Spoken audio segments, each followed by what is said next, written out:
Vous allez écouter Social Calling. Mais juste avant, je voulais remercier Arkea qui sponsorise ce programme. C'est une banque pas comme les autres, qui mise sur les entrepreneurs précurseurs dans le domaine social et environnemental. Une banque connectée, qui soutient l'innovation et qui n'a pas peur d'être à l'avant-garde en répondant aux aspirations de la génération Social Calling. En bref, vous l'avez compris, Arkea soutient les millennials qui veulent entreprendre et s'engager pour construire leur avenir et le monde de demain. Alors ne l'oubliez pas, si vous écoutez ce podcast, c'est aussi grâce à l'audace d'Arkea.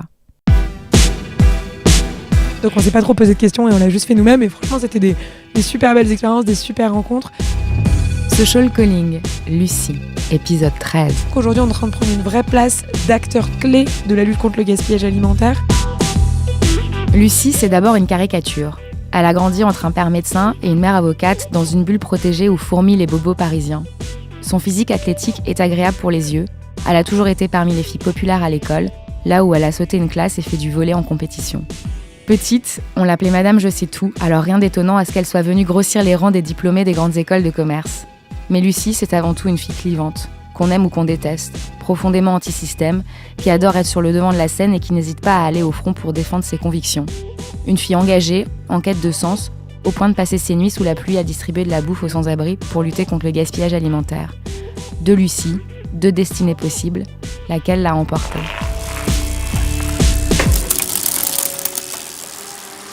T'es pas du tout intimidée? Non, ça va. Je suis en direct sur BFM tout à l'heure, ce sera un petit peu plus intimidant, je pense. Voilà, sans vouloir vous... Je me suis posé beaucoup de questions.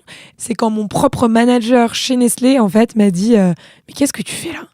Il m'a dit « T'es pleine d'énergie, t'es pleine de passion, t'es intelligente, t'as envie de te donner à fond pour un truc, fais-le pour quelque chose qui a du sens pour toi, en fait. » Et il m'a dit « Clairement, moi, j'ai loupé le coche. Aujourd'hui, j'ai une femme, j'ai 2 enfants. Je peux plus me permettre de tout quitter, entre guillemets. Toi, t'as intérêt à le faire aujourd'hui et pas une fois que t'auras 5 ou 10 ans de boîte et que clairement, pour toi, partir, ce sera complètement impensable. Donc, profites-en, quoi. » Et clairement, le fait que mon manager me dise ça, en me disant que lui, il regrettait de pas l'avoir fait, je me suis dit, allons-y, quoi. Moi, je dis souvent, c'était un peu le retour à la case départ, tu vois. J'étais partie dans ma vie active, je gagnais ma vie, j'avais mon appart, etc. Et là, d'un coup, donc je démissionne, j'habitais avec mon mec. Je quitte mon mec pour rentrer en France. On reste ensemble, mais on repart sur une relation de longue distance. Alors que ça faisait 2 ans qu'on habitait à longue distance et qu'on avait enfin 4 mois où on habitait ensemble dans un appart. Et donc, je laisse mon mec en Norvège, je reviens en France et je retourne chez papa-maman à dîner avec eux le soir. Et finalement, c'était... Et puis, j'ai plus de salaire. Donc, j'avais un peu l'impression de revenir 4 ans en avance en me disant j'étais partie sur la bonne voie d'être adulte et d'avoir ma vie à moi. Et en fait, je reviens un peu sur une vie tu vois, quasiment étudiante, entre guillemets, où tu bosses tout le temps et où tu habites chez papa-maman. Donc, tu perds beaucoup d'indépendance, en fait. Ma copine d'enfance, Caroline, qui était elle aussi assez engagée sur tout ce qui est économie collaborative, sur ce qui est faire des projets qui ont du sens. Donc là-dessus, on était assez alignés, on s'inspirait pas mal l'une et l'autre. Et du coup, je lui ai simplement passé un coup de fil en disant voilà, moi j'arrive, je vais bosser là-dessus. Est-ce que tu as un peu de temps ? Il se trouvait que c'était fin avril, et donc elle venait de passer ses examens en école de commerce. Et du coup, elle m'a dit écoute, oui, j'ai 2 mois, je vais passer le TOEIC, je serai pas à plein temps dessus, donc si tu veux, on bosse ensemble là-dessus avec grand plaisir. Donc on a commencé à faire les petits flyers sur PowerPoint de manière absolument pas professionnelle. Et puis on a commencé à faire du porte-à-porte, chose que ni elle ni moi n'avions jamais faite et on s'était jamais préparé à faire ça. Et finalement, on est allé frapper à la porte d'un maximum de commerçants pour essayer de leur expliquer notre idée, dont l'application n'existait même pas encore à l'époque. Et donc ça a été... réessayer, se prendre des portes. En plus, elle a eu la mauvaise idée de commencer dans le 16e arrondissement où clairement, c'était pas les plus accueillants. Et du coup, ça a été porte après porte. Elle s'est rendue compte qu'elle était pas du tout commerciale et moi non plus. Mais on a continué par passion. Et quand on a signé notre premier commerçant et notre deuxième et notre troisième...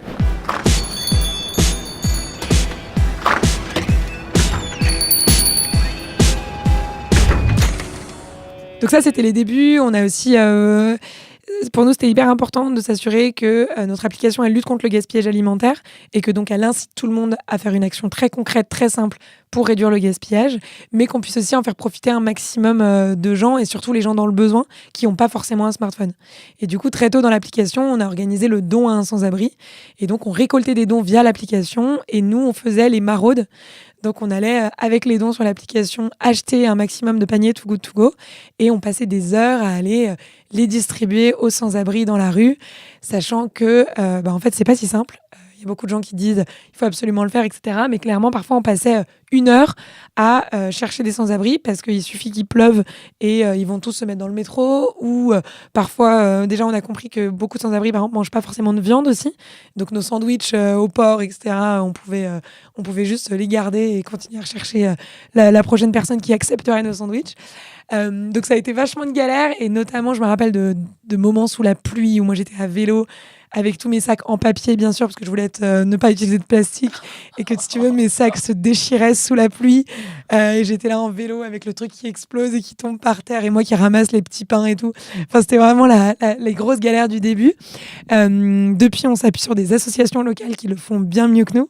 Mais clairement, au début, on n'avait même pas l'idée de pouvoir tisser des partenariats ou des choses comme ça. Donc, on s'est pas trop posé de questions et on l'a juste fait nous-mêmes. Et franchement, c'était des super belles expériences, des super rencontres. Tu vois, là, j'en ai vraiment des bons souvenirs, mais c'est vrai que le nombre de fois où je suis rentrée chez moi complètement trempée et où je me suis dit oh là là, mon Dieu, mais plus jamais. Et en fait, je recommençais la semaine d'après parce que c'était important de le faire aussi, quoi. Quand on lance l'application, on est en juin 2016. Tu pourrais croire qu'en juin, il fait beau, mais en fait, non, c'est les crues de la Seine. Donc Paris est complètement inondé. Il y a 2 lignes de RER qui sont fermées. Les camions ne rentrent plus dans Paris. Donc nos commerçants qui sont partis, qui ont signé pour être sur l'application dès le début, ils se font soit fermés, soit ils n'ont plus aucune appro. Et donc clairement, des invendus, c'est même pas leur question. Donc c'est un peu le drame. On lance d'abord au festival WeShare en avant-première en se disant on va tester les choses dans un périmètre assez bienveillant. Et ensuite, on lance 2 jours plus tard, avec donc tous nos commerçants qui ne sont pas là puisqu'ils sont complètement inondés. Et on se retrouve, je n'ai aucune idée comment, sur RTL à 6h du mat', donc quand même une grosse écoute, où on parle de l'application Too Good To Go qui lutte contre le gaspillage alimentaire, qui vous permet d'acheter de la bonne nourriture à tout petit prix, présente partout en France, alors que clairement on a 40 commerçants répartis sur l'île et Paris, tout et pour tout. Et eux annoncent qu'on se lance dans toute la France. Et donc, pic de téléchargement. Et derrière, tous les gens qui mettent 1 étoile sur l'App Store et sur Google Play en disant rien à côté de chez moi, c'est nul, encore une appli qui n'a rien et qui n'est que de toute façon que parisienne. Et donc, on se fait descendre et le score sur l'App Store chute complètement. Et clairement, quand tu as une appli qui a 2 ou 3 étoiles sur l'App Store, c'est très, très compliqué pour la suite, en fait. C'est hyper bizarre parce que tu es hyper excité en disant « Waouh, il y a RTL qui parle de nous !» Et en fait, tu te rends compte que c'est en train d'être complètement catastrophique pour le futur de l'appli, quoi.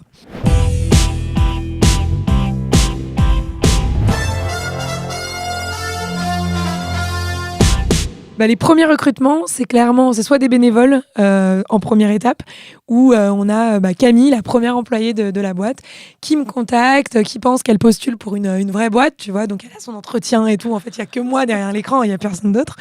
Et donc, on parle, elle se vend à fond, etc. Et donc, à la fin de l'entretien, moi, je lui dis, super, écoute, je serais ravie que tu rejoignes l'aventure. Bon, pour l'instant, je peux pas te payer, hein, mais clairement, si tu bosses bien, dans 2-3 mois, on devrait pouvoir commencer à générer du chiffre et donc on pourrait envisager de commencer à te rémunérer. Donc là, bien sûr, son grand sourire juste se décompose et finalement, elle y réfléchit un peu et elle commence avec moi et c'est la première employée de la boîte et aujourd'hui, elle a une équipe de 15 personnes qu'elle gère d'une main de maître. Donc c'est un peu sa success story aussi. Et puis, avec Camille, une fois qu'on était toutes les deux et qu'on a vu que les choses commençaient à se développer, il y a des premiers stagiaires qui ont commencé à postuler pour Too Good To Go. Et là, moi, ce qui m'emmerdait le plus, c'était pas tant de payer 600 € par mois, ce qui déjà à l'époque paraissait énorme, mais c'est surtout de me dire, si je signe une convention de stage de 6 mois avec eux, qu'est-ce qui me dit que dans 6 mois, on sera encore là, en fait ? Et je me disais juste... les pauvres, ils vont dire à leurs parents oui, j'ai trouvé mon stage, mais en fait, au bout d'1 mois et demi, la boîte, elle a fait faillite. Comment je vais faire pour mes 4 mois et demi suivants ? Et donc, je me disais juste, c'est quand même une énorme responsabilité de signer une convention sur 6 mois, alors que nous, chaque jour, on se dit que les choses vont recommencer complètement, quoi. Donc, et bon, finalement, on a pris le risque et au final, c'était un bon risque puisque ceux-là sont complètement restés. Certains sont passés en CDI après. Et aujourd'hui, en fait, c'est plutôt une super. Les gens sont hyper contents de pouvoir décrocher un stage chez Too Good To Go, quoi. Et c'est quoi ton prochain Graal ? Mon prochain Graal, j'en ai beaucoup et clairement, tu vois, Too Good To Go, c'est tellement ma vie aujourd'hui que j'ai vachement de mal à me dire quoi d'autre après. Je pense qu'une de mes peurs, c'est de me dire mince, quand Too Good To Go va se terminer d'une manière ou d'une autre, soit parce que je partirai, soit pour une quelconque raison, comment j'arriverai à retrouver une aventure qui m'excite autant, en fait, qui me donne autant de plaisir, qui me permet d'avoir autant de rencontres et surtout d'avoir autant d'impact. Aujourd'hui, mon prochain Graal au sein de Too Good To Go, c'est vraiment que je sens qu'aujourd'hui, on est en train de prendre une vraie place d'acteur clé de la lutte contre le gaspillage alimentaire, aussi plus loin en tant qu'acteur qui peut vraiment avoir un impact sur l'environnement. Et ça, c'est vraiment qu'on continue à avoir des opportunités de prendre la parole dans tout un tas de forums et d'inspirer un maximum de personnes et de les faire comprendre qu'elles peuvent faire une différence.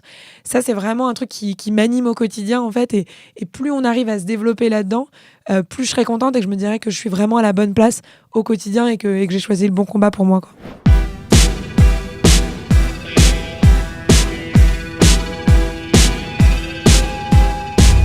Merci d'avoir suivi ce 13e épisode de Social Calling.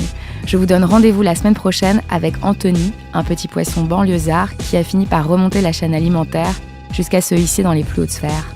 Si vous aimez ce podcast, n'hésitez pas à partager autour de vous et à en parler sur les réseaux sociaux. Retrouvez-nous sur Apple Podcasts, SoundCloud et toutes les plateformes de podcast. Et n'hésitez pas à nous laisser des commentaires et des petites étoiles. À très vite.